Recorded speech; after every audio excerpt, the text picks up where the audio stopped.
صاحبان محترم، عزاداران امام مظلوم کربلا، وقت ہوا چاہتا ہے بہترین عالم دین، بہترین مقرر کسی تعارف کے محتاج نہیں، اللہ تعالیٰ نے بہت عزت دیا ہے۔ دعا کے مالک اس پر آشوب دور میں جناب آصف رضا علوی صاحب کو مالک ہر قسم کی آفات و بلیات ناگہانی زمینی اور آسمانی سے محفوظ فرما کے ان کے علم حلم میں مالک اضافہ فرمائے۔ انہی دعائے کلمات کے ساتھ دعوت خطاب دے رہا ہوں جناب آصف رضا علوی صاحب کو، تشریف لائیں اور اپنے مخصوص انداز سے، اپنے مواعظ حسنہ سے آپ کو مستفیض فرمائیں۔ استقبال کیجیے، نعرہ تکبیر، اللہ اکبر، نعرہ رسالت، یا رسول اللہ، نعرہ ولایت، علی ولی اللہ، کل ایمان، نعرہ حیدری، بآواز بلند نعرہ حیدری۔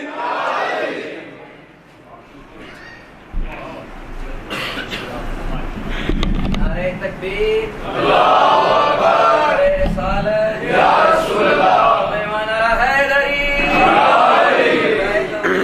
زمانہ بلند تر صلوات۔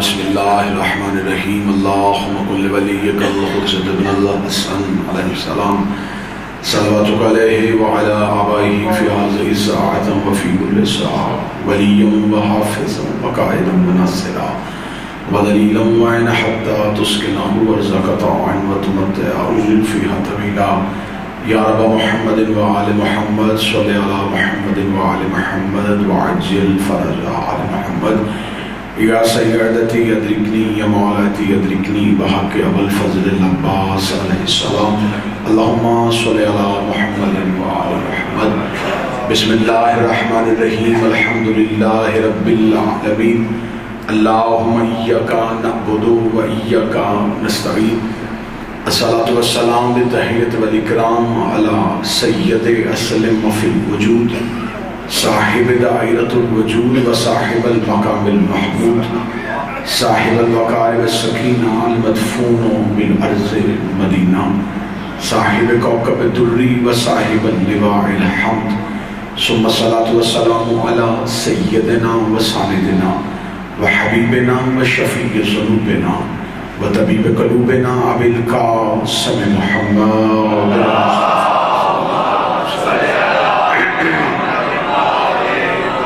الطیبین الطاہرین المعصومین المظلومین المنتجبین المہدیین، ولعنۃ اللہ علی قوم الظالمین الکافرین المنافقین المتکبرین۔ اما بعد فقد قال الحق سبحانہ تعالی فی کتابہ المجید و فرقانہ الحمید، وهو اصدق الصادقین وقوله الحق۔ بسم اللہ الرحمن الرحیم، کل شیء احسنہ فی امام مبین۔ عبادت میں شمولیت فرمائیں، درود سارے صحابان مل کے بابا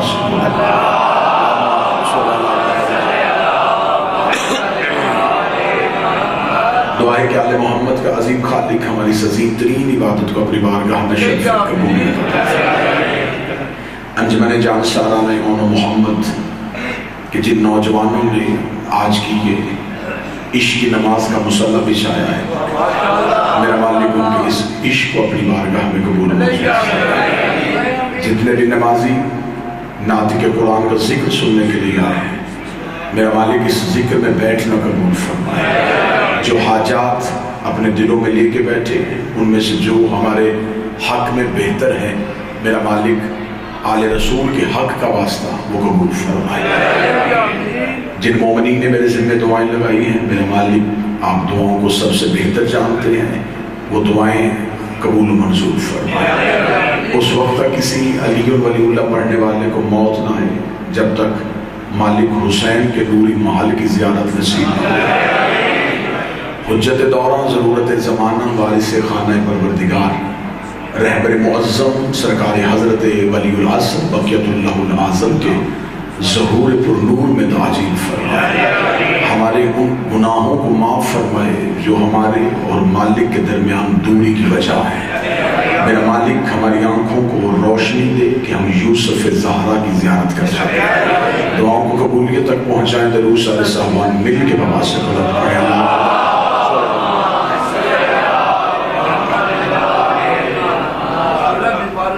واجب الاحترام قابل صد احترام جو بزرگان ان کی ہمشیرہ علین ہیں، اور ناظم ممبر کی ہمشیرہ بھی علی میرا مالک واسطہ ہے اولاد رسول کی عزت کا، مومنہ مخصوصہ کو جلد از جلد صحت کلی عطا۔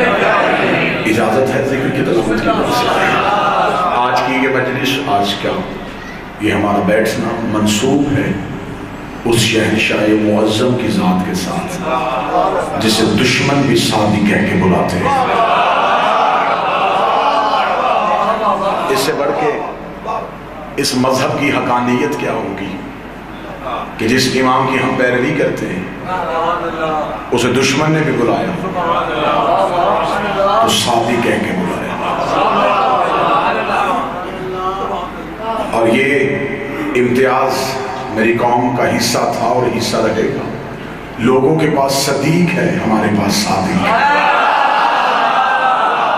رحمت فرمائیں، صدیق اور ہوتا ہے، صادق اور ہوتا ہے۔ جو بندہ ذہنی طور پہ ابھی تک مجلس میں شامل نہیں ہوا، میں چاہوں گا کہ عشق کی نماز کا کوئی سجدہ خزانہ ہو جائے، میں اس نمازی کو اس عبادت میں شامل کرنے کے لیے جملہ کہنے لگا ہوں۔ صدیق اور ہوتا ہے، صادق اور ہوتا ہے۔ جو سچ دیکھ کے پھر بولے اسے صدیق کہتے ہیں، جو بولے وہ سچ ہو جائے اسے صادق۔ بسم اللہ سے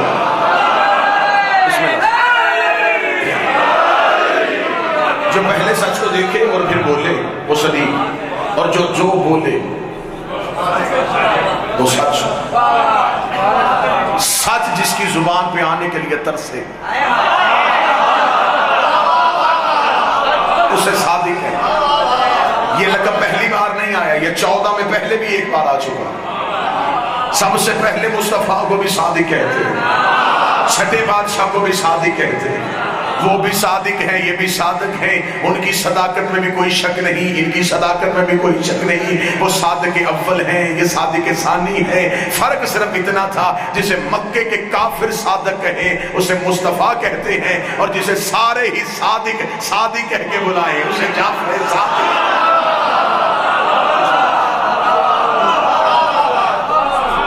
یہ حصہ ہے اس بادشاہ کا،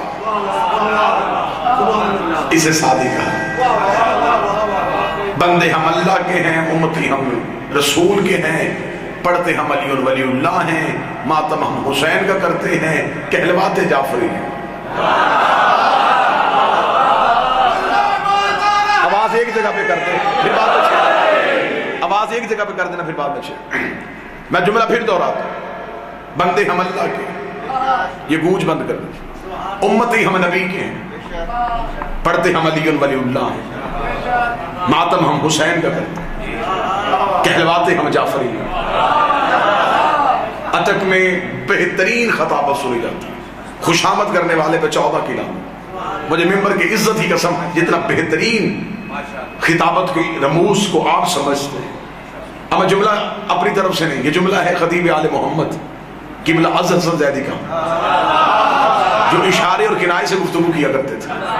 قبلہ زیدی صاحب کا بڑا خوبصورت جملہ، شہرہ آفاق جملہ مجھے ممبر پہ یاد آ گیا۔ قبلہ زیدی صاحب کہا کرتے تھے کہ زمانے میں کوئی جعفری کا تانا بھی دے تو برداشت کر لو، جعفری ہونے کا سب سے پہلا فائدہ تمہیں محشر کے میدان میں پتہ چلے گا، جب پولیس رات میں فرشتے تمہارے کاغذات دے کے کہیں گے اچھا تو جعفری ہے، جا تو فری ہے۔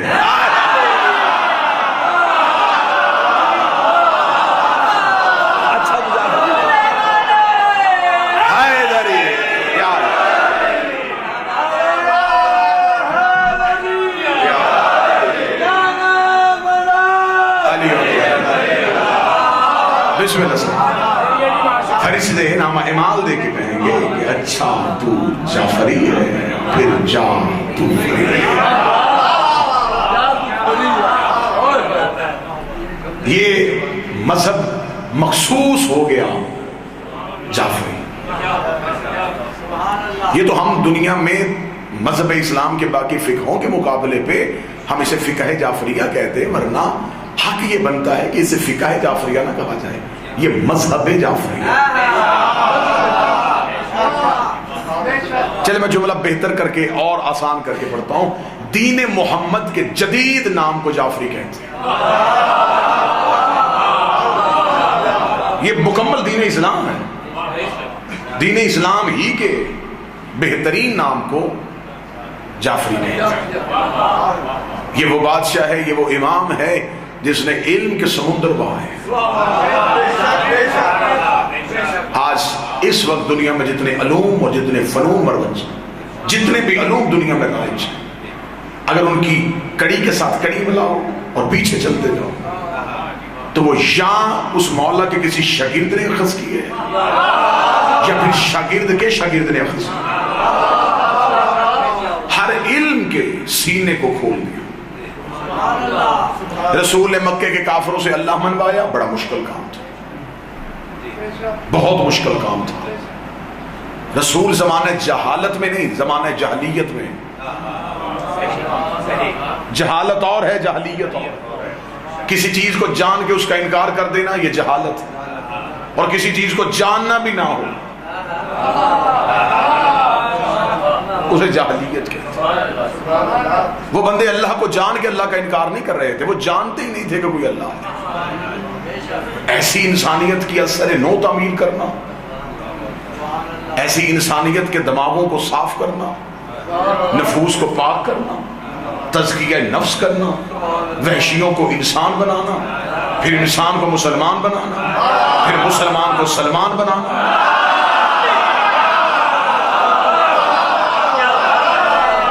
ذکر میں حاضر ہے نا سر؟ کتنا مشکل مرحلہ تھا میرے رسول کے لیے۔ اگلی سطر کا حق بنتا ہے کہ سطر کا احترام یہ ہے کہ سطر کو سماعتوں کے ساتھ چوما جائے۔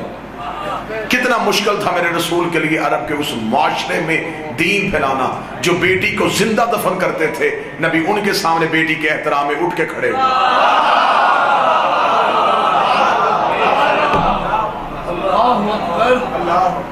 نہ نظر آنے والا خدا منوایا، انسانیت کی دوبارہ تعمیر کی،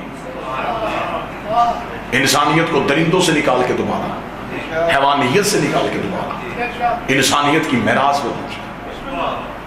جب انسانیت کی معراج پہ پہنچا دیا تو اب دین علی کے ذمہ کر دیا۔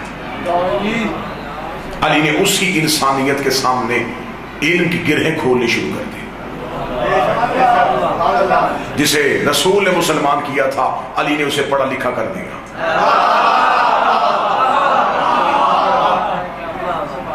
زمانہ جنگوں میں مصروف ہو چکا تھا، دور سرکار حسن بادشاہ کا آ گیا۔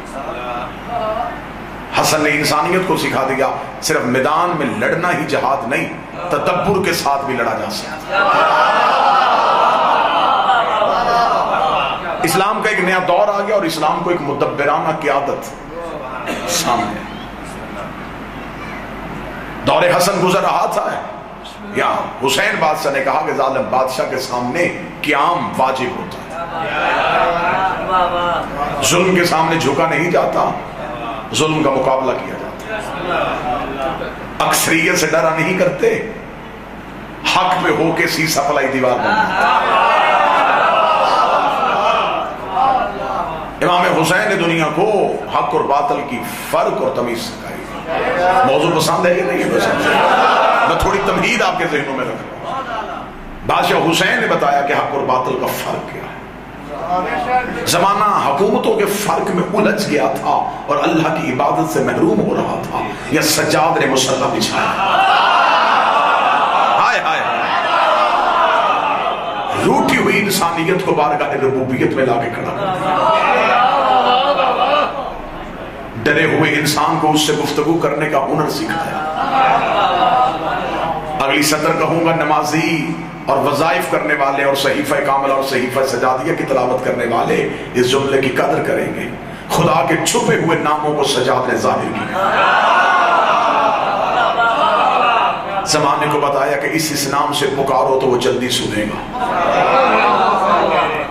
زمانہ مسلح عبادت میں تھا، یا سرکار باقر نے علم کے سینے کو چیرا، حقیقت کے موتی نکال کے زمانے کے سامنے رکھے۔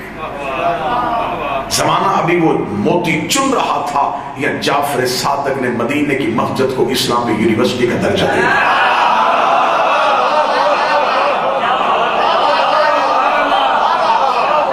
آئیے ہم آپ کو بتائیں کہ ہم نے جن آئمہ سے عقیدت اور محبت کی ہے ان کا دین میں حصہ کتنا ہے۔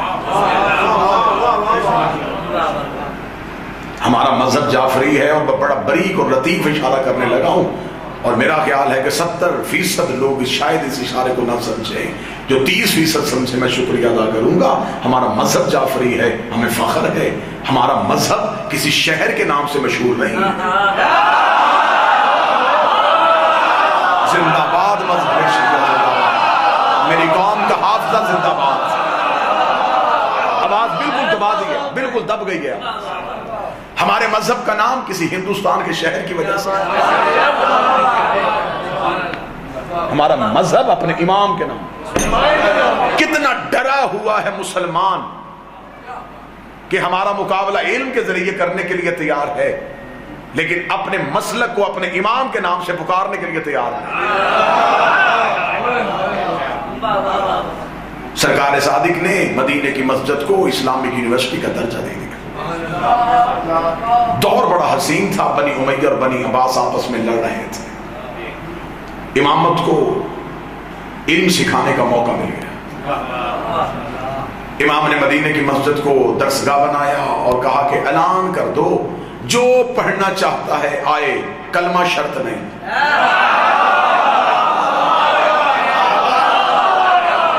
لوگ ڈر چکے تھے، لوگوں نے سیکھنا چھوڑ دیا تھا۔ وہ اس لیے پڑھتے نہیں تھے کہ پہلے ان کا دین اپناؤ پھر ان سے سیکھیں۔ امام نے فرمایا ہم اصول بدل دیتے ہیں، کلمہ نہ پڑھو، ویسے پڑھو۔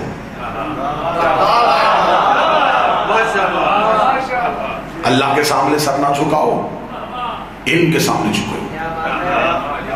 میرے نانے کا کلمہ پڑھنا شرط نہیں، نہ پڑھو، نہ ہماری ولایت کا اقرار کرو، لیکن پڑھو، سیکھو، علم حاصل کرو۔ صحابہ نے کہا مولا بہترین موقع ہے، جب آپ نے مدینے کی مسجد کو یونیورسٹی اور اسلامک درسگاہ بنا دیا ہے، پھر آپ اصول دیں کہ شرط ہے داخلے کی کلمہ، اور آپ نے وہ شرط ہی اٹھا دی کہ کلمہ شرط ہی نہیں، پڑھو۔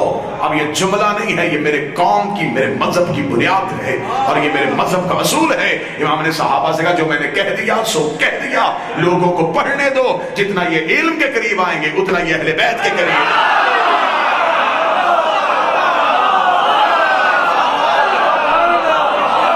جیسے جیسے یہ علم کے قریب آئیں، پڑھے لکھے اب ہے، جیسے جیسے یہ علم کے قریب ویسے ویسے یہ اہل بیت کے قریب۔ مولانا نے فرمایا جاؤ پچھلا ماضی دیکھ کے دیکھو، ہماری جب بھی دشمنی کی ہے تو جاہل نے کی، پڑھا لکھا تو کبھی ہمارے مقابلے میں نہیں ہوتا۔ میں دنیا کو میدان میں نہیں کھڑا کروں گا، میں انہیں اہل علم بناؤں گا۔ علم ہمارا ہی دوسرا نام ہے۔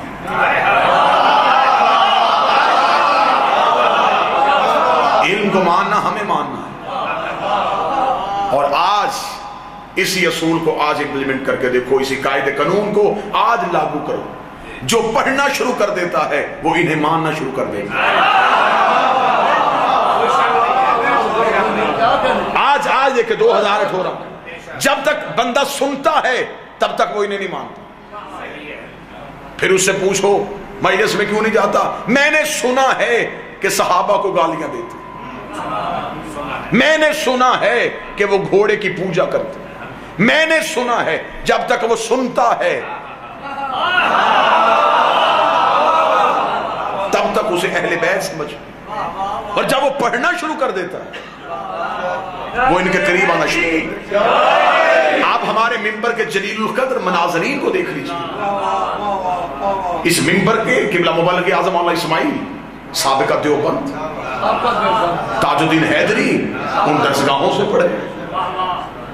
اب یہ کوئی مادیت پرستی ہوتی ہے کہ لوگ کھل کے اظہار نہیں کرتے، مان جاتے ہیں، جیسا کہ پروفیسر ڈاکٹر طاہر القادری نے بہت سے ہمارے مذہب کی حقانیت کا اعتراف کیا، لیکن لوگوں کے تانوں کی وجہ سے چپ ہو۔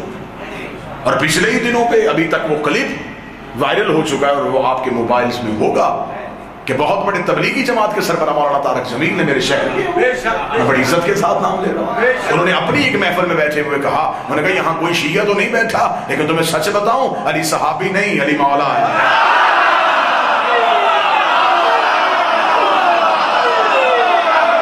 یہاں کوئی شیعہ تو نہیں بیٹھا،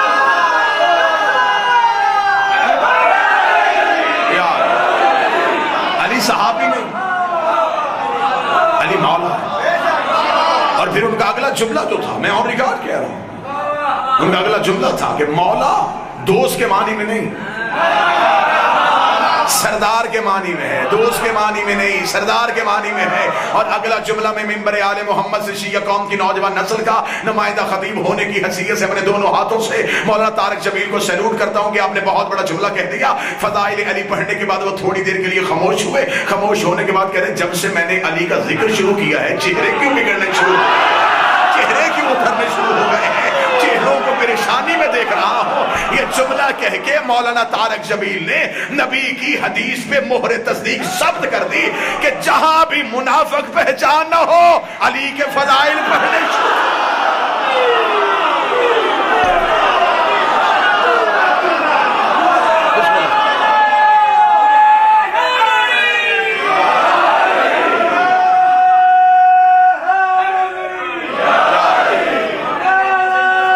بسم اللہ سے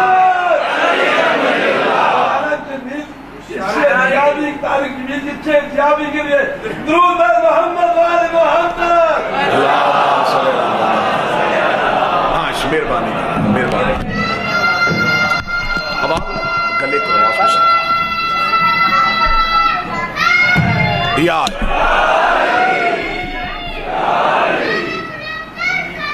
اللہم صلی اللہ۔ لوگ سمجھتے ہیں کہ شاید ہم متعصب ہیں، دیکھیں ہم کتنے سادہ لوگ ہیں، میں نے صرف ان کی ایک جھلک بتائی ہے اور بزرگوں نے ان کی صحت کی دعا بھی بتائی ہے۔ ہمیں وہ بندہ اچھا لگتا ہے جو علی کا ہو جاتا ہے۔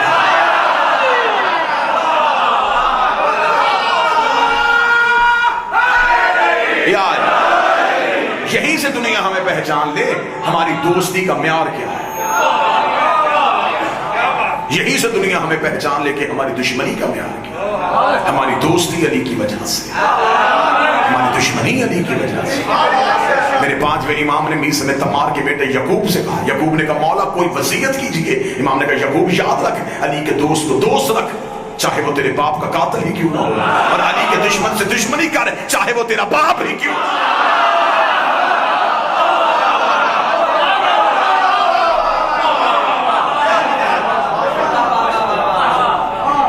اس میرے امام نے کہا کوئی شرط نہیں کرنا، وجہ ہے صاحب موضوع سرکار صادق، پڑھو سیکھو آؤ پوچھو ہم سے، ہم تمہیں بتائیں۔ جب کلمے کی شرط اٹھا دی گئی داخلے کی تعداد میں اضافہ ہو گیا۔ غیر مسلم ڈرا ہوا تھا نا اسلام سے، ڈر گیا تھا مسلمانوں سے، بار بار ان کی جنگیں خون ریزیاں دیکھ کے تبلیغ اسلام رک چکی تھی، کیونکہ جب بھی وہ اسلام کا چہرہ دیکھنے کے لیے آتے تھے تو دربار میں سے کوئی منحوس چہرہ نظر آ جاتا تھا۔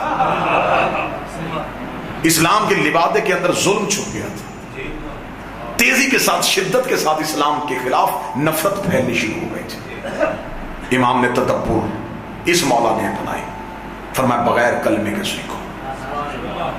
داخلہ شروع ہو گیا اور یہ اسلام کی پہلی درسگاہ، میں لفظ بدلتا ہوں اسلام کی نہیں، یہ کائنات کی پہلی درسگاہ۔ اب اگلا جملہ اتنا وزنی ہے کہ میں چاہوں گا کہ ہر پڑھا لکھا مومن اس جملے کی تائید کرے، یہ کائنات کی پہلی درسگاہ تھی جہاں شاگرد 100 سال کا تھا، استاد 9 سال کا تھا۔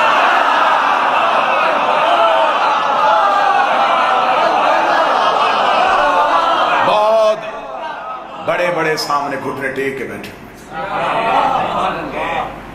سب سے پہلے امام کی یونیورسٹی سے جو فارغ التحصیل ہوئے وہ 1000 طالب علم تھے۔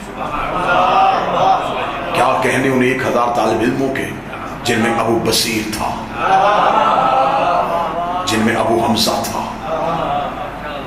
یہ جو 1000 طالب علم امام سے فارغ التحصیل ہوئے، امام نے کہا اب گھروں میں نہ جانا، اب سیکھ لیا ہے اب زمانے میں پھیل جاؤ۔ مجھے ممبر کی عزت کی قسم ہے، میں اپنی طالب علمانہ ریسرچ کے مطابق یہ جملہ کہوں، 1000 طالب علموں سے امام نے کہا پوری دنیا میں پھیل جاؤ، تمہارا صرف ایک ہی کام ہے، زمانے کو ہماری ولایت بنوانا، زمانے کو ہمارے اختیار۔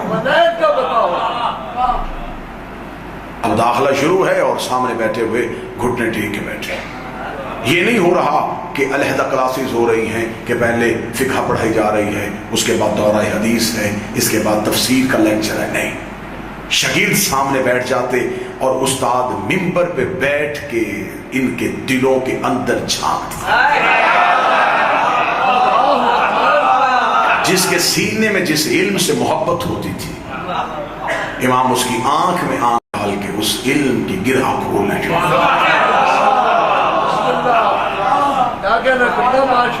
یہ تو مسلمان نے تعصب کی اینک لگا لی اور اس نے اپنے بچوں کو غیر مسلم ہیروز دے دیے. آئنسٹائن کو مانو، فلاں سائنسدان کو مانو، فلاں نے، جبکہ اسلام کے اندر بھی جلیل القدر وہ لوگ موجود ہیں. ابو علی سینا ہے، جابر بن حیان ہے، الحسن ہے، خوارزمی ہے. یہ وہ لوگ ہیں جن کی آگے ریسرچ گئی نہیں، اور یہ سارے ہی صادق آل محمد کے شاگرد. ان کے پاس جو ڈگری ہے وہ صادق آل محمد کی غلامی کی ہے. امام صادق نے پڑھانا شروع کر دیا، خبر دربار میں پہنچ گئی، جی مسجد میں رش ہو گیا ہے. وہاں جہاں نمازی جاتے تھے اب وہاں ہندو بھی بیٹھا ہوا ہے، وہاں عیسائی بیٹھے ہوئے ہیں، نصرانی چلے گئے. حکومت ڈر گئی، حکومت کانپ گئی. انہوں نے کہا کیا کرنے لگا ہے رسول کا بیٹا؟ اس کا کچھ بھی نہیں کرتا، نہ حکومت کے خلاف تقریر کرتا ہے، نہ لوگوں کو لڑنے میں مجبور کرتا ہے، پڑھا رہا ہے.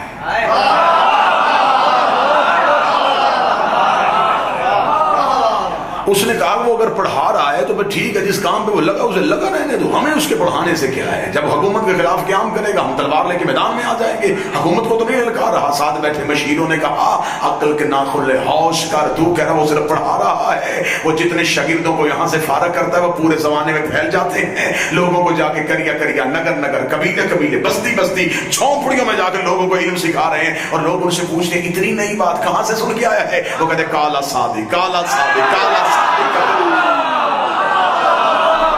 سچا کہہ رہا ہے، سچا کہہ رہا ہے، سچا کہہ رہا ہے. لقب اس مولا کا، یہیں پہ میں جملہ یہاں پہ کہوں گا، اس مولا کو اللہ نے صادق کا لقب کیوں دیا؟ اس لیے کہ مولا علی بھی صادق ہے، تو یہ سارے ہی صادق. پھر انہیں علیحدہ ہو کے صادق کیوں کہا؟ بات تو یہ بھی ذہن میں آتی ہے نا جی کہ صادق تو ہر امام کا لقب ہونا چاہیے، سارے صادق ہیں، مخصوص ان کے ساتھ کیوں؟ مولا علی صادق تھے لیکن کسی نے علی کے سامنے امامت کا دعویٰ نہیں کیا. حسن صادق ہے، کوئی امامت کا دعویٰ نہیں کرتا. حسین صادق ہے، کسی نے نہیں کہا میں رسول کا بیٹا ہوں. سید الساجدین کے سامنے کسی نے نہیں کہا کہ دستار امامت میرے سر پہ ہے. امام باقر کے سامنے کسی نے نہیں کہا کہ اللہ نے مجھے بھی امام بنایا ہوا ہے. لیکن جب جعفر صادق کا دور آتا ہے کوئی گوشت کے پھٹے سے کہہ رہا میں امام ہوں. لوگ پیشے بھول کے، آپ سمجھتے ہیں کہ خطیب آزاد ہو کے تقریر کر رہا ہوتا، گوشت کاٹتا ہوا بندہ بھی کہہ رہا میں امام، کپڑا بنتا ہوا بندہ کہہ رہا میں امام. جب امامت کی تذلیل ہونے لگی خدا نے کہا تو کہلوا صادق تو ہے، باقی سب کچھ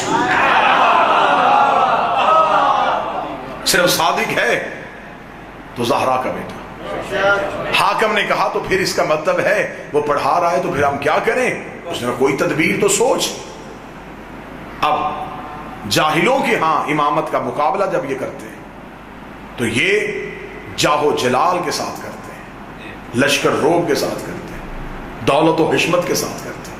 اس کا ٹھیک ہے ہم ایک مقابلہ کریں گے، اعلان کرواؤ شہروں میں جا کے کہ جو دربار سے آ کے مسئلے کا جواب پوچھے گا، وہ سوال پوچھے گا، ہم جواب دینے کے بعد ہدیتاً اسے 1 درہم دیں گے. لوگ صرف علم کے بھوکے نہیں، دولت کے بھوکے. لہذا یہ لوگ ہمارے پاس آئیں گے درہم کے لالچ میں، ہم انہیں اپنی دین سکھائیں گے، آل محمد سے دور کریں گے. خبر مسجد میں امام کو پہنچی، حشام نے آ کے کہا مولا وہاں دربار سے اعلان ہو گیا کہ جو ہم سے سوال کا جواب پوچھے گا ہم اسے درہم دیں گے. امام نے کہا تم اعلان کروا دو جو ہم سے سوال کا جواب پوچھے گا وہ درہم جمع کروا کے جائے. میں زندہ لوگوں کے سامنے تقریر کرتا لوگوں کے سامنے خطاب کر رہا ہوں. اس نے کہا مولا وہاں دے رہے ہیں, یہاں جمع کون کروائے گا, وہ بانٹ رہے ہیں, یہاں دے گا کون. فرمایا حجت کی حکمت کو سمجھ, تو صرف میرے کہنے کے پہ تعمیل کر, تو صرف اعلان کروا دے. اعلان ہونے کی دیر تھی, مسجد میں رش بڑھ گیا, لوگ دربار میں جاتے سوال پوچھتے, درہم لیتے, سیدھے امام کی بارگاہ میں آ کے جمع کروا کے دے, اب تو بتا سچ کیا ہے, اب تو بتا. بسم اللہ.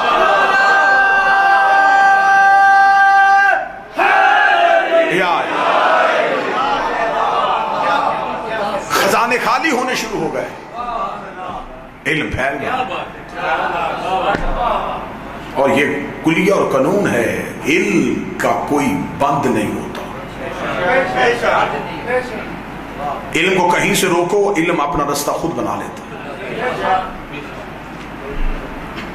جب انہوں نے دیکھا کہ امام کے علم کے سامنے بے بس ہو گئے ہیں, پھر امام نے علم کی ایسی گرہیں کھولی کہ امام نے زمانے کو ان علوم سے منور کر دیا.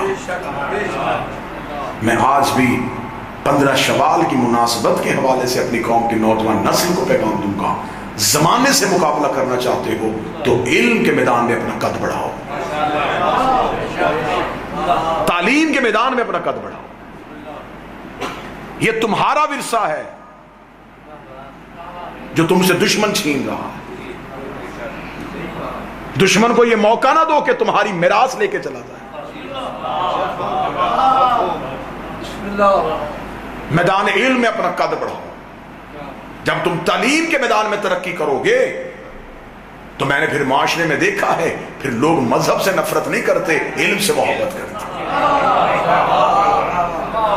بہترین ڈاکٹر ہو اور مذہب کے اعتبار سے شیعہ ہو, دروازے میں پھر بھی لائنیں ہیں. لوگ اس کے پیشے کی وجہ سے اس کی عزت کر رہے ہیں, مذہب کی وجہ سے نفرت نہیں کر رہے, اس لیے کہ اس نے علم میں اپنا قد بڑھا لیا. علم شیعت کا ورثہ تھا, علم علی کے نوکروں کی میراث تھی. علی کے نوکروں نے پڑھنا چھوڑ دیا, دشمن کو ہم پہ وار کرنے کا موقع مل گیا. یہ جو شیعت آپ تک پہنچی ہے, آپ کیا سمجھتے ہیں یہ تھال میں رکھ کے آئی ہے, یہ تلواروں کی دھاروں سے ہو کے آئی ہے. ایک لمحے کے لیے ذرا تصور کیجئے کہ جن اماموں پہ اتنی پابندیاں تھیں, انہوں نے اتنی پابندیوں کے باوجود تمہیں اتنا سکھا دیا کہ تمہارے سامنے مقابلہ کوئی نہیں کر سکتا. پھر اس کا مطلب ہے کہ انہوں نے دینے میں کوئی کباہت محسوس نہیں کی, پابندیوں کے باوجود انہوں نے تم تک علم پہنچا دیا. میرا سلام ہے ان علماء کرام کو جنہوں نے اپنے ہاتھوں کے ساتھ 20-20 ہزار صفحات پہ کتابیں لکھی. اس دور میں کوئی پرنٹنگ پریس تھا, کوئی فوٹو اسٹیٹ مشین تھی؟ ہاتھوں کے ساتھ 20,000 صفحات کی کتاب, 30,000 صفحات کی کتاب, انگلیاں گھس گئی, مذہب لکھتے لکھتے. اور مجھے بادشاہ حسین کی عزت کی قسم ہے, میری مجال ہی نہیں میں بزرگوں کو خطاب کروں, میرا مخاطب میں نوجوان نسل سے. جب اتنا لکھ دیا انہوں نے, اتنا لکھ دیا, دشمن ڈر گیا. دشمن کو ڈر ہی ہمارے علوم سے آتا ہے. کیا وجہ ہے کہ مجلس امام بارگاہ میں ہوتی ہے, لوگ بند کیوں کرواتے ہیں؟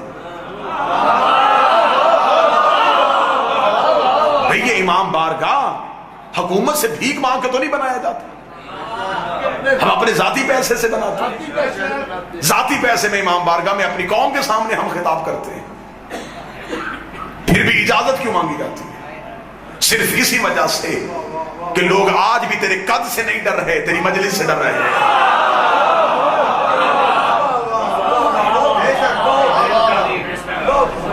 بادشاہوں نے ہمارے لیے کوئی کمی نہیں چھوڑی. یہ جو عزاداری ہے یہ کہاں سے ملی؟ قید خانے سے. کیا کہنے, جن کے قید خانے کے دیے ہوئے تحفے میں اتنا اثر ہے. اگلا جملہ میرا خیال ہے کہ میں نے یہ زیادہ نہیں پڑھا, لیکن ایسے مجمع میں پڑھا ہے جہاں لفظ کی قدر ہوتی تھی. جناب سیدہ کا بازار شام میں دیا ہو خطبہ, ظلم کے دربار ہلا کے چلا گیا.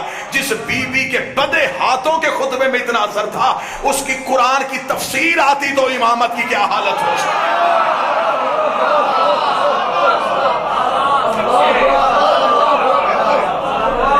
اگر جس کے خطبے میں اتنا اثر تھا، جن کے قید خانے کے دیے ہوئے تحفوں میں، پابندیوں میں دیے ہوئے تحفوں میں اتنا اثر تھا، لوگوں نے آپ قدر کرو اپنے مذہب کی، سنبھالو اس علم کو اپنے سینے میں. گردنیں کٹی ہیں یہ علم تم تک پہنچانے کے لیے.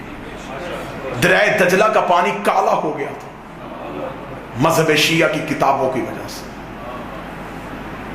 کتابیں اٹھا اٹھا کے کلمی نسخے دریا میں بہا دیے گئے.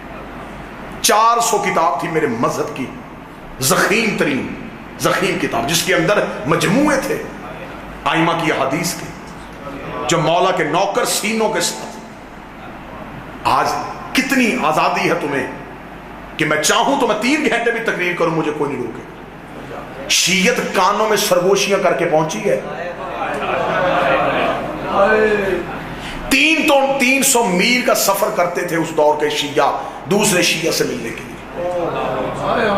پتہ چلتا تھا مصر کا فلاں گاؤں ہے، وہاں ایک شیعہ ہے، اس نے فلاں امام کا دور پایا ہوا ہے.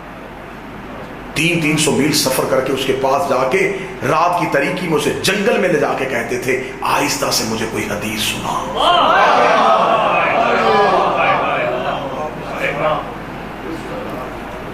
اتنی بھوک تھی آل محمد کے عشق کی. وہ حدیث کان میں بتاتا، وہ خوش ہو جاتا جیسے اسے کائنات مل گئی. وہ گھوڑے پہ بیٹھتا، اپنے گھوڑے کو دوڑا دیتا. اپنے قبیلے میں آ کے لوگ اسے ایسے ملنے کے لیے آتے جیسے کسی امیر شخص کو ملنے کے لیے جاتے. کیا ہے اس کے پاس؟ اس کے پاس آل محمد کی ایک حدیث ہے. آج علم کی قدر ہی نہیں. آج انسٹیٹیوٹ میں، مدارس میں، گلیوں میں، مساجد میں علماء بیٹھے ہوئے ہیں، پوچھنے والا کوئی نہیں. ہم اپنے بچوں کو بھیجتے ہیں سکول 6 گھنٹے کے لیے، مسجد میں 30 منٹ کے لیے. یہ باتیں بری تو نہیں لگ رہی سر؟ ناگوار تو نہیں؟ یعنی کہ صرف ہم نے یہ سوچ لیا ہے کہ مذہب ہمارے بچوں کا سیکھنا صرف یہ ہے کہ وہ قرآن پڑھ لیں، مہمانوں کے سامنے کھڑے ہو کے 12 امام سنا دیں، اصول دین فروع دین آ جائے. نہیں، جیسے بچے کو سائنس سکھا رہے ہو ویسے حدیث سکھاؤ، ویسے تفسیر سکھاؤ، ویسے علم کلام سکھاؤ.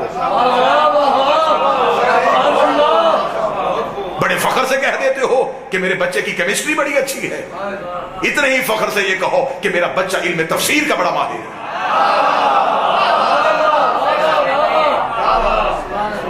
اتنی موٹی موٹی کتابیں بچوں کو آکسفورڈ کی لا کے پڑھا دیتے ہو، اس کا مطلب بچہ پڑھ سکتا ہے. میں جدید تعلیم کا منکر نہیں، جدید تعلیم ہی تو ہم نے اپنے بچوں کو دلوانی ہے. یہ تو میرے مولا کا فرمان ہے، اپنے بچوں کی تربیت کرو عصری تقاضوں کے عین مطابق. زمانے کے ساتھ ساتھ چلاؤ اپنے بچوں کو، ایک لمحہ بھی پیچھے نہ ہونے دینا. لیکن وجہ یہ ہے کہ اگر بچہ بیکن ہاؤس کی یا آکسفورڈ کے تعلیمی نصاب کی اتنی موٹی کتاب یاد کر سکتا ہے تو اس کا مطلب اس کا حافظہ ہے. اگر وہ کتاب یاد کر سکتا ہے تو وہ نہج البلاغہ میں علی کا خطبہ کیوں نہیں یاد کر سکتا؟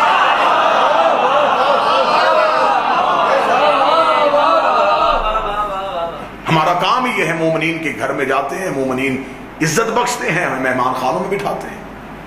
شیعہ گھروں میں نہج البلاغہ پڑھی ہے لیکن صرف زینت کے لیے، کتابیں پڑھی ہیں لیکن صرف دکھانے کے لیے کہ ہمارے پاس اتنی کتابیں ہیں. بچوں کو کہو کہ دین سیکھو، یہ تمہارا سرمایہ ہے، یہ ہمارے امام کی میراث ہے. ہم نے ہر چیز مولوی سے نہیں پوچھنی. پھر آج جس شیعہ کو دیکھو سوشل میڈیا پہ بیٹھا ہے ایک ہی بات پہ تنقید کر رہا ہے، ممبر پہ جہالت ہے، ممبر پہ جہالت ہے، ممبر پہ جہالت ہے. جو بچہ اسکول میں جا کے کامیاب نہیں ہوتا، 3 دفعہ فیل ہوتا ہے، مدرسے تم اسے بھیجتے ہو. بھئی کبھی کسی نے اپنا شائننگ سٹار بچہ بھی مدرسے بھیجا ہے کہ یہ بچہ بہت ذہین ہے؟ کہتے نہیں، یہ ڈاکٹر بنے گا. اس کے بارے میں کیا خیال ہے؟ جی یہ جاتا ہے، پڑھتا نہیں ہے، تعلیم میں دل نہیں لگتا. صاحب پھر اس کا ایک حل ہے، اسے ایسا کریں، اسے کسی مدرسے میں بھیج دیں. یعنی کہ جو فطرتی طور پہ کمزور تھا دین آپ نے سیکھنے کے لیے اسے بھیج دیا. جب وہ شرارتی دین سیکھے گا تو پھر وہ بوڑھا ہو کے بھی تو شرارت ہی کرے گا.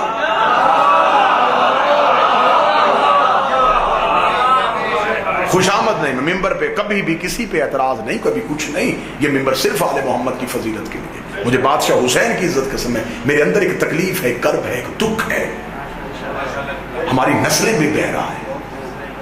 صرف مدرسوں سے سیکھنا ہے, اور یہ ہے علمی غربت کہ پی ایچ ڈی کیا ہوا نوجوان ایک ذاکر سے دین سیکھ رہا ہے. اس کے پاس اتھارٹی کیا ہے؟ فلاں خطیب نے کہا تھا, فلاں ذاکر نے کہا تھا, اس نے خود کیوں نہیں پڑھا؟ میں مالک کی بارگاہ میں جتنا بھی سجدہ ریز ہو سکوں اتنا شکر میں ادا نہیں کر سکتا. عزتیں ملی ہیں, سب کچھ ہے. آج ہم ممبر پہ بیٹھ کے تقریر کرتے ہیں, کتنے مجھ سے زیادہ پڑھے لکھے سامنے بیٹھے.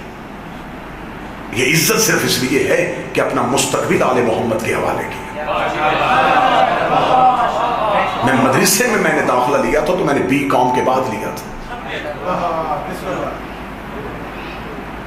میں مڈل سے مجلس سے پڑھنی شروع کی. میں نے 91 میں نے پہلی مجلس پڑھی تھی. میں نے بچپن سے پڑھنا شروع کیا, لیکن میرے والد محترم مرحوم مغفور اللہ درجات میں مزید بلندی فرمائے, علم دوست تھے. انہوں نے کہا اگر مجالس پڑھنی ہے تو میں تمہیں تب بھیجوں گا جب تم دنیاوی اعتبار سے ماہر ہو جاؤ. پھر میں جامعہ امامیہ گیا, کربلا گاہ میں شاہ گیا. سرکار حضرت علامہ قبلہ منظور حسین آبدی دنیا سے پردہ فرما گئے, مولا ان کی بھی درجات میں مزید بلندی فرمائے. آیت اللہ آفت بشیر حسین نجفی کے جو بڑے بھائی تھے, برادر اکبر تھے. اپنے بچوں کو علم کے رستے میں لے کے آؤ, مذہب کے رستے میں لے کے آؤ. اگلا دور بڑا خطرناک آ رہا ہے. اب سرکار امام صادق میں گفتگو ہو رہی ہے اور بات کہیں کی کہیں چلی گئی. سرکار صادق نے کہا اپنے بچوں کو پڑھاؤ. آج ہمارے بچے کو ہم 4 یا 5 سال کی عمر میں اسکول بھیجتے ہیں. یہ سب سے پہلے امام صادق نے شروع کیا تھا. اس سے پہلے بچوں کو تعلیم دلوانے کا رواج ہی نہیں تھا. لوگ کہتے بچے کو کیا پڑھائیں, بچہ کیا پڑھے گا. پہلی بار مدینے کے ممبر پہ بیٹھ کے امام نے صحابہ سے کہا تھا جب گھروں سے آیا کرو اپنے بچوں کو ساتھ لایا. انہوں نے کہا مولا ڈرتے ہوئے نہیں لے کے آتے کہ امامت کی بارگاہ میں جانا ہے, بچے شرارت کرتے ہیں. فرمایا تمہیں نہیں پتا امامت کی بارگاہ میں شرارت نہیں ہو سکتی, بارگاہ امامت میں شرارت. اور یہی فیض ہے, یہ معجزہ ہے. میں معجزہ دکھاؤں, یہ بیٹھے ہوئے بچے, یہ بچہ بیٹھا. اتنی عمر کے بچے کو گھر میں 20 منٹ سکون سے نہیں بٹھایا جا سکتا. یہ معجزہ سکھانا, میں معجزہ سنانے لگا. کسی کے گھر مہمان جائیں, یہ بچہ ایک جگہ پہ, فطرت ہے نا, حسن ہے بچے کا, شرارت. کہیں بھی کسی جگہ پہ 10 منٹ سے زیادہ بیٹھے گا, اٹھے گا, کسی چیز کو ہاتھ ادھر جائے گا, ادھر دیکھے گا. مجلس حسین میں 6 گھنٹے بچے خاموش ہو کے بیٹھے.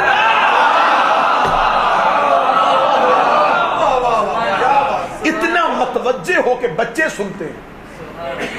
اور مجھے دکھ ہوتا, مجھے تکلیف ہوتا. اکثر دیہاتی علاقوں میں جاتے ہیں نا جی, مجلس پڑھنے لگتے ہیں تو وہ کہتے ہیں جی اب بچوں کو باہر نکالو.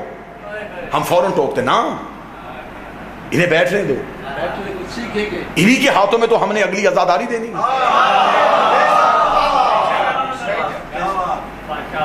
بچہ ہمیشہ سیکھتا ہے. سیکھنا بچے کے پاس ایسا فن ہے جو 80 سال کے بوڑھے کے پاس نہیں. بہت جلدی بچہ سیکھ جاتا ہے. اگر بچہ کارٹون سے سیکھ سکتا ہے, بچہ بچپن میں اپنی جو آئیڈیالزم ہے, جو آئیڈیالوجی ہے, اسے ڈیولپ کرتا ہے. وہ بچپن سے کسی نہ کسی کو اپنا آئیڈیل بنا لیتا ہے. انہیں بچپن میں مجلسوں میں لے کے آؤ گے تو جب یہ آئمہ کا ذکر سنیں گے تو پھر یہ کسی ہیرو کو اپنا ہیرو نہیں بنائیں گے, پھر یہ اپنے مولا کو اپنا ہیرو سمجھیں گے. میرا سلام ہے ان ماؤں کو جن کی گود میں بچے ہوتے ہیں, اور سب سے پہلی درسگاہ اسی ماں کی گود ہے. اس لیے میرے مولا نے فرمایا تھا جب بیٹے کے لیے رشتہ ڈھونڈنے جاؤ تو یہ نہ سمجھو کہ میں بیٹے کی بیوی لینے جا رہا ہوں، یہ سمجھو کہ میں اگلی نسل کی ماں لینے جا رہا ہوں۔ مائیں پڑھی لکھی ہوں گی تو نسل پڑھی لکھی ہوگی، مائیں جاہل ہوں گی تو نسل جاہل ہوگی، سوالات کا گلا گھونٹو گے تو نسل جاہل پیدا ہوگی۔ آپ مجھ سے زیادہ قابل قدر ہیں۔ اکثر والدین کو میں نے دیکھا بچہ بولے چپ چپ خاموش، اس کا گلا، اس کے سوال کا گلا دبا دیا۔ بچہ ایک سوال 3000 بار بھی پوچھے جواب دو، سوال کا گلا نہ دبانا۔ اگر سوال کا گلا دباؤ گے تو نسل گونگی پیدا ہوگی۔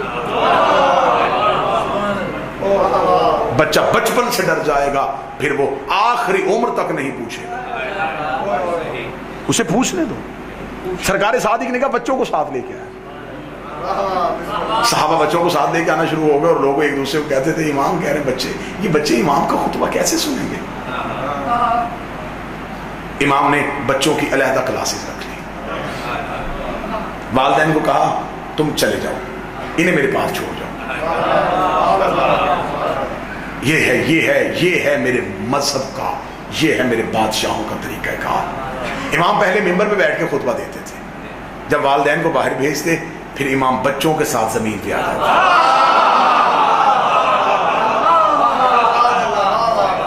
ارد گرد بچے بیٹھ جاتے ہیں۔ امام بچوں سے کہتے آج پتہ ہے ہم تمہارے لیے کیا لائے ہیں؟ یہ کہہ کے امام اپنی آواز سے مختلف رنگوں کے پھل نکالتے،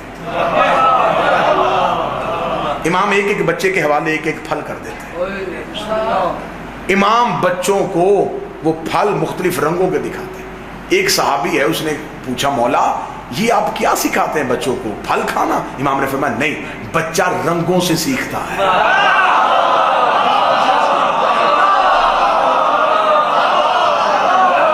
آج بھی جدید تعلیمی نظام کے ماہر اس بات پہ متفق ہیں کہ بچہ پہلے دن جب آئے اسے کلرز نہیں دکھا، بچہ رنگوں سے سیکھے گا۔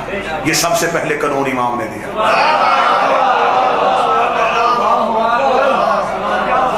امام نے فرمایا بچہ رنگوں سے سیکھے گا، بچے کو رنگوں سے سکھاؤ۔ پھر وہ جو بچے، اب میں جملہ کہنے لگا ہوں اور تاریخ کی سینے سے نکال کے ہیرا دینے لگا ہوں، پھر وہ جو بچے امام جعفر صادق کے ارد گرد بیٹھا کرتے تھے، یہی بچے بڑے ہو کے مختلف شہروں میں جا کے کہتے تھے آؤ ہم تمہیں بتائیں کردار آل محمد کیسا ہوتا ہے۔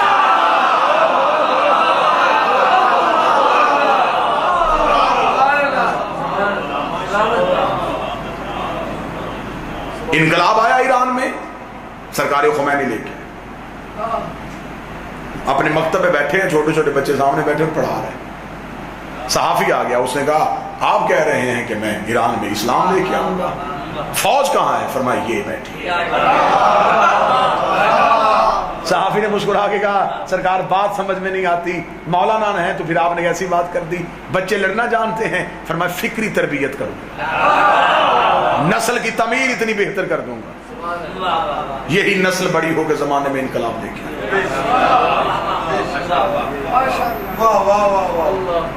ایسا ایسا علم کھولا کہ طبیب ہندی آ گیا امام کی بارگاہ میں، اس نے امام کی بارگاہ میں آ کے کہا سوال کرنے آیا ہوں ہندوستان سے آیا ہوں، ہندو، طب کا ماہر ہوں، علم کے قصے سنے ہیں۔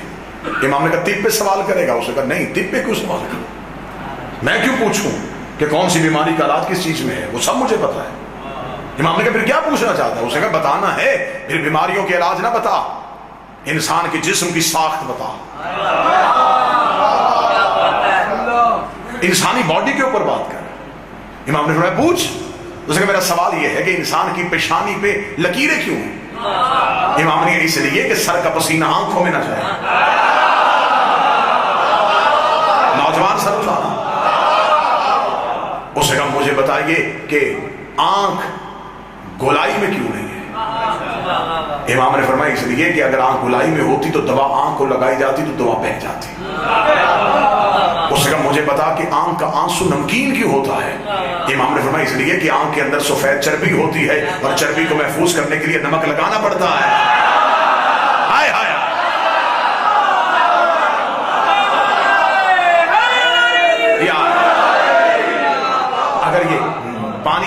گھی نہ ہوتا تو یہ چربی پگھل جاتی. اس نے کہا مجھے بتائیے کہ کان کا پانی کڑوا کیوں ہے؟ فرمایا اس لیے کہ اگر کان کا پانی کڑوا نہ ہوتا تو انسان کے سوتے ہوئے کیڑے کان کے اندر چلے جاتے. اللہ نے انسان کو محفوظ کیا. اس کا مجھے بتائیے کہ ناک کے نتھلے نیچے کی طرف کیوں ہیں؟ فرمایا اس لیے کہ سب سے پہلے سانس دماغ کو چاہیے، پھر دماغ سارے جسم کو پہنچاتا ہے. اس کا مجھے بتائیے کہ ہاتھ کی ہتھیلی میں بال کیوں نہیں ہوتے؟ فرمایا تاکہ انسان چھو کے کسی چیز کی پہچان کر سکے. اس کا مجھے بتائیے کوہنی پیچھے کی طرف کیوں مڑتی ہے؟ امام نے مسکرا کے فرمایا اس لیے کہ انسان آگے کی طرف چلتا ہے. 132 سوالات انسانی باڈی پہ، سر کے بال سے لے کے پاؤں کے انگوٹھے کے ناخن تک اس نے پوچھے. امام نے ایک ایک سوال کا جواب بتاتے گئے، کتابوں میں وہ جواب بھی موجود ہے. 132 سوالات کے جوابات جب امام نے دے دیے تو اس طبیب ہندی نے اپنے پاؤں سے اپنے نالین کو اتارنا شروع کیا. اس نے اپنے گھٹنے ریت پہ رکھے. جب وہ سجدے میں سر رکھنے لگا امام نے اس کی پیشانی کے نیچے اپنا ہاتھ رکھا. امام نے کہا کیا کرنے لگا ہے؟ اس نے کہا سجدہ کرنے لگا ہو. امام نے کہا کس سے؟ اس نے کہا تجھے. امام نے کہا مجھے سجدہ کیوں کر رہا ہے؟ اس نے کہا جو باتیں تو بتاتا ہے یہ عالم نہیں جانتا، یہ خالق جانتا.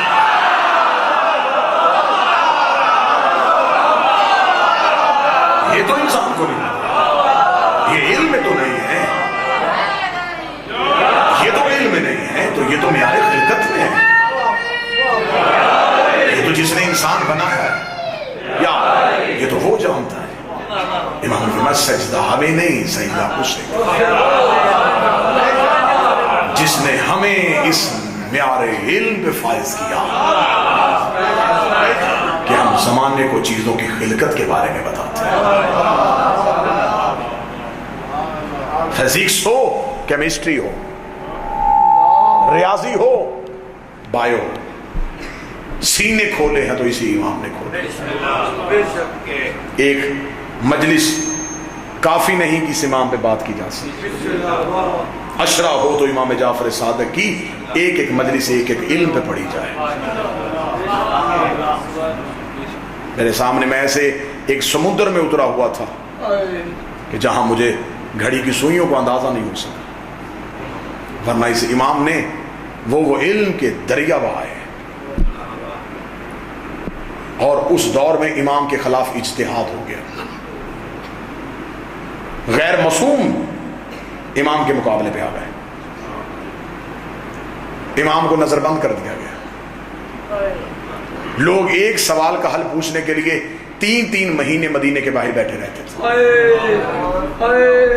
اب میں یہاں ایک بات کہنے لگا ہوں اور وہ بات میں عقیدے کی کہنے لگا. 3 مہینے لوگ دروازے پہ بیٹھے رہتے، مدینے کے باہر بیٹھے رہتے، امام سے ملاقات نہ ہوتی. اور مدینے کے اندر وہ لوگ موجود تھے جو یہ کہتے تھے کہ ہم بھی مسئلوں کے حل بتاتے ہیں، ہم بھی سوالوں کے جواب بتاتے ہیں. توجہ میری طرف کیجیے. لیکن امام کے ماننے والے کسی غیر معصوم سے نہیں پوچھتے تھے. انہیں پتا تھا کہ جب معصوم موجود ہو، جب حجت زمانے میں ہو، پھر غیر کے دروازے پہ دستک نہیں دی جاتی. اس لیے کہ شمع پروانے کے پاس نہیں جاتی، پروانہ شمع کے پاس. سمندر پیاسے کے پاس نہیں آتا، پیاسا چشمے کے قریب. اب کوئی بندہ چشمے تک جانے کی زحمت نہ کرے. میں اشارہ دینے لگا ہوں، جو ذہنی طور پہ مجلس میں زندہ جیتی جاگتی آنکھوں کے ساتھ بیٹھا ہے وہ اشارہ ضرور محفوظ کر لے گا سماعت میں. پیاسے کو چشمے کے پاس جانا چاہیے، اور اگر پیاسا چشمے تک جانے کی زحمت نہ کرے اور نالی سے پانی پی لے تو اس میں چشمے کا کیا قصور ہے؟ جس نے اشارہ سمجھا ہے شکریہ ادا کرو، جس نے اشارہ سمجھا ہے اسے ادا کرو.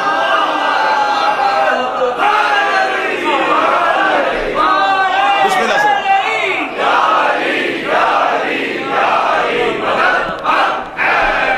اگر وہ پیاسا کہے کہ مجھے تو پانی بجھانے سے مطلب تھا، چشمہ میری دسترس سے دور تھا، اس میں چشمے کا کوئی قصور، پیے گا وہی جو چشمے کے قریب جائے. پیاسے کو کسی دشت میں کنویں کا نہ ملنا پانی کے نہ ہونے دلالت تو نہیں. کوئی پیاسا کسی صحرا میں ہو اور وہ بغیر کنویں کو ڈھونڈے ہوئے پیاس کی حالت میں مر جائے تو پھر اس کا مطلب ہے وہ جاہل تھا. اس نے صحرا میں کنویں کو کیوں نہیں ڈھونڈا؟ یہ اشارہ ہی نہیں کر رہا، میں لفظ سمجھانا چاہتا ہوں.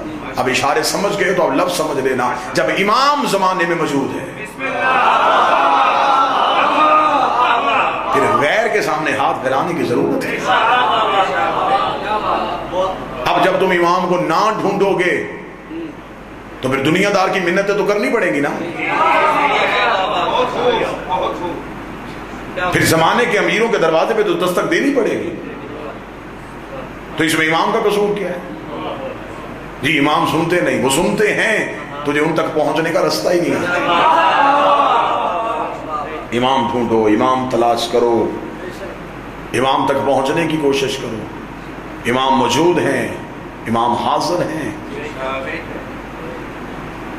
ایک منسٹر کے دروازے پہ ایک ایپلیکیشن لے کے کھڑے، اسلام آباد گئے، گاڑی نکالی، پیٹرول خرچ کیا، زحمت کی، ملاقات نہیں ہو سکی. اگلے سیٹرڈے سنڈے کا پھر ٹائم مل گیا، پھر آ گئے، پھر چلے گئے، پھر کباہت محسوس نہیں کی. بھی بڑے صاحب ہیں، آسانی سے تو نہیں ملیں گے. 4 دفعہ اسلام آباد جانے کی زحمت کر لی ہے، گھر کے کمرے میں مصلی کیوں نہیں بچھا؟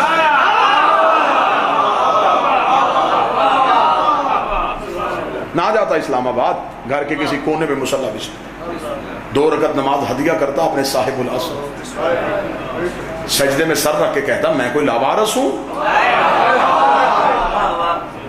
میں غیر کے دروازے پہ جاؤں، میری حاجت پوری کر. امام فرماتے تیرے سجدے سر اٹھانے سے پہلے میں تیری حاجت پوری نہ کرتا تو مجھے بطول کا لال. تم نے مانگا نہیں، تم نے ڈھونڈا نہیں، تو امام کے پاس آئے ہی نہیں. بس ظہور کی دعا ہے، امام آ جائیں، امام آ جائیں، امام آ جائیں، امام آ جائیں. معافی مانگ کے میں سسٹم کا حصہ ہوں، میں بھی شیعہ قوم کا فرد. اب بھی دروازے سے کوئی باہر سے یہ کہتا ہوا ہے کہ امام آ گئے ہیں اور دروازے پہ کھڑے، ہم خوشی سے اٹھیں گے. لیکن ہم میں سے کون ہے جو اپنے گھر کو اس قابل سمجھتا ہے کہ وہ امام کو وہاں لے کے جا سکتا؟ کون ہے جو امام کے سامنے کھڑا ہو کے کہے گا مولا میرے گھر میں جو رزق بنتا ہے اس میں سے خمس نکلتا ہے، مولا میرے گھر میں قرآن صرف حلف دینے کے لیے نہیں رکھا، پڑھنے کے لیے. مولا میرے بچے تجھ سے مودت کرتے نہیں. ہر گھر میں شیطان کی آواز ہے، امام کی صدا نہیں. معاف کرنا اہلیان اٹھ، استغاثہ آج بھی چل رہا ہے. آج بھی اگر کوئی کان سننے والا ہو تو کوئی سید کہہ رہا ہے حل من ناصر یا کوئی تو اٹھے جو میری نصرت کرے. آؤ قدم بڑھاؤ اپنے وقت کے امام کی طرف، رجوع کرو اپنے مولا سے، دعائیں مانگو مولا سے، التجائے کرو مولا سے، سجدے کرو مولا کے آگے. غیر کے آگے آنسو بہانے سے بہتر ہے امام کے سامنے رو پڑو. گھر میں اگر عباس کا علم لگا ہوا ہے تو وہ صرف نشانی نہ ہو، اس گھر والوں کو پتا ہو کہ ہمارے گھر میں عباس رہتا ہے. اگر وہ حاجت سننے کے لیے آتا ہے تو کیا وہ گناہ نہیں دیکھ رہا؟ جس بادشاہ کا آج جنازہ ہے مسلمان سیکھتے بھی اس سے رہے اور گھر میں بھی اسی کی آگ لگا دے. زیادہ پڑ گیا، محبت میں اندازہ نہ کر سکا، معذرت خواہ. کوشش کروں گا 4 سطریں مصیبت کی تاکہ جو رات کے اس پہر تک بیٹھے ہیں آنکھ میں سے آنسو بہے، تیری میری بخشش کا سامان بن. میں نے جملہ کہا جس امام کا آج جنازہ اس کے گھر کو بھی آگ لگی ہے. میں اپنے بچوں کو بتاؤں صرف بطول کی حویلی نہیں جلی، جعفر صادق کا گھر بھی چلا ہے. آج بھی پاکستان کے اسلامک لاء میں کسی کے گھر کو جلانا بہت بڑا جرم ہے. انسان تو دور کی بات ہے، کسی درخت پہ کسی پرندے کا گھونسلہ لوگ اس گھونسلے کو بھی آگ نہیں لگاتے، کہتے پتہ نہیں اس میں بچے ہیں یا انڈے، اس کے گھونسلے کو آگ نہیں لگانی، رکھ میرے سر پہ قرآن۔ لوگ پرندے کا گھر نہیں جلاتے، مسلمانوں کا جب جی چاہتا تھا زہرا کا گھر جلاتے۔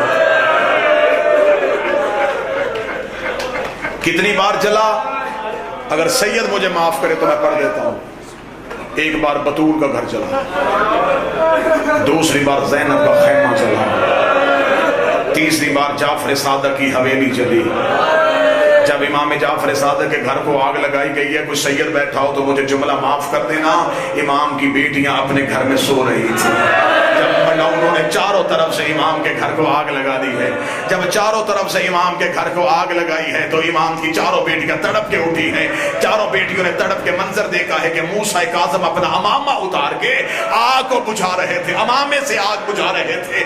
یا بڑی بیٹی امام کی اسما نے آ کے امام موسیٰ کاظم کی ہوا میں ہاتھ ڈالا، رو کے کہتی موسیٰ کاظم تیرا آگ میں امامہ جل گیا ہے، موسیٰ کاظم کہیں آگ تجھے تکلیف نہ دے دے۔ اتنا کہنا تھا، موسیٰ کاظم زمین پہ گر گئے، رو کے کہتے تجھے بھائی کے امامے کی اتنی فکر ہے، ہائے شام غریبہ جس میں زینب کی چادر، سجاد کا بستر، اصغر کا جھولا، جلتا رہا زینب کا خیمہ۔ حویلی جعفر صادق کو آگ لگ گئی۔ یہ موضوعات نئے موضوعات ہوتے ہیں، یہ شہادتیں پورا سال نہیں پڑھی جاتی۔ جو مضمون ہم سارا سال پڑھتے ہیں اس میں آپ کا اور ہمارا ربط ہوتا ہے، ہمارے لہجے کے ساتھ آپ کا دماغ چلتا ہے، ہماری گفتگو میں آپ کے دماغ میں فرق نہیں ہوتا اور ماحول میں رکت رہتی۔ جب نئے موضوعات پڑھے جاتے ہیں تو دماغ تجسس میں چلا جاتا ہے۔ میں کوشش کروں گا کہ میں تمثیل کے پیرائے میں لا کے اس امام کا جنازہ گریے میں آئے، ماتم میں آئے، یہ سبب میں کوشش کرتا ہوں، اس لیے کہ خاموشی میں جنازہ ان کا اٹھتا ہے جن کا وارث کوئی نہیں ہوتا۔ یہ تو بغداد کے بے جرم قیدی کے بابے کا جنازہ ہے نا، تو میں کوشش کروں گا کہ امام کا جنازہ چیخوں میں آئے۔ سادات و غیر سادات جب امام کے گھر کو آگ لگا دی گئی، جعفر صادق اپنی حویلی میں تھے، خدا لعنت کرے ابن زید پہ، اس نے منصور کے کہنے پہ امام کے گھر کو آگ لگائی۔ منصور نے کہا ہم نے مختلف اماموں کو زہر دیے ہیں، الزام حکومتوں پہ آتا رہا ہے، ہماری کوشش ہے ہم جعفر صادق کو زہر نہ دیں، ہم جعفر صادق کے گھر کو آگ لگا دیں۔ لوگ قتل کی وجہ پوچھیں تو ہم پرانی دشمنی کہہ دیں گے، ہم کہیں گے مختلف لوگ آئے تھے انہوں نے امام کے گھر کو آگ لگا دی، قتل امام کسی ایک سر پہ نہیں آئے گا، انہوں نے امام کے گھر کو آگ لگا دی۔ میں جملہ پڑھنے لگا اور میں مجمع سے وہ بندہ تلاش کر رہا ہوں جو اس جملے پہ ماتم کا حق ادا کر دے۔ تو میں بی بی کی غربت کا واسطہ جملے کی قدر کر لینا۔ جب ابن زید نے آ کے امام کے گھر کو آگ لگا دی، یہ ملعون منصور کے دربار میں گیا، منصور نے دیکھا لگایا ہے آگ، مجھے بتا تو صحیح، مر گیا ہے جعفر صادق، قتل کر آیا ہے بطول کے بیٹے کو، اٹھا لیا ہے کسی نے لاشا۔ اتنا کہنا تھا یہ ابن زید ملعون نے کہا تو نے حکم دیا ہم نے گھر کو آگ لگا دی، لیکن کمینے ہم بھی صاحب اولاد ہیں، ہم سے اگلا ظلم نہیں ہوا۔ اس نے کہا کیا ہوا؟ اس نے کہا جب گھر کو آگ لگا کے ہم صحن کے اندر گئے، اس سید کی 4 بیٹیاں بابے کے اوپر گری ہوئی تھی، رو کے کہتی تھی ہمیں قتل کر دے، بابے کو کچھ نہ کہے، ہمارے گھر کو آگ لگئی، ہمارا غریب بابا بچ جائے۔ اتنا جملہ پڑھنے کے بعد جب جعفر صادق بادشاہ کا جنازہ ہے، امام سے کہنا مولا تیری قسمت اچھی ہے، تیری بیٹیاں تیرے اوپر گر گئی، تیرے گھر کو آگ لگی تھی۔ ہائے غربت سکینہ کی، جب بابے کے سر کے اوپر آئی، شمر نے سکینہ کے چہرے پہ تماچا مارا، سکینہ رو کے دی بابا مجھے معاف کر دینا، تیرا قاتل مجھے تماچے۔ ماتم حسین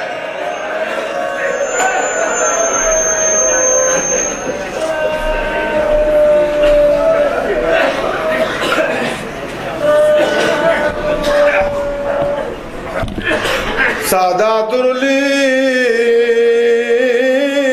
گل ملکا تے ڈچو سٹو امام دالے پتر ستا خرسان دے وچت پیو بغداد وچانے دیر علمائی قوم دیا سفرہ وچ تے جیدہ کوئی نہیں وارث نالے کھا قید گئی موسیٰ کاظم کو جڑا گزریا 14واں سال سادات تے ظلم عباسیہ تے تاریخ دا منہ شرما گئے سن صدمے موسیٰ کاظم دے دارین دے دل گھبرا گئے اے 32 سالہ قیدی آقا تے تیرے درد جگر کو کھا گئے تیرے وطن تے انوی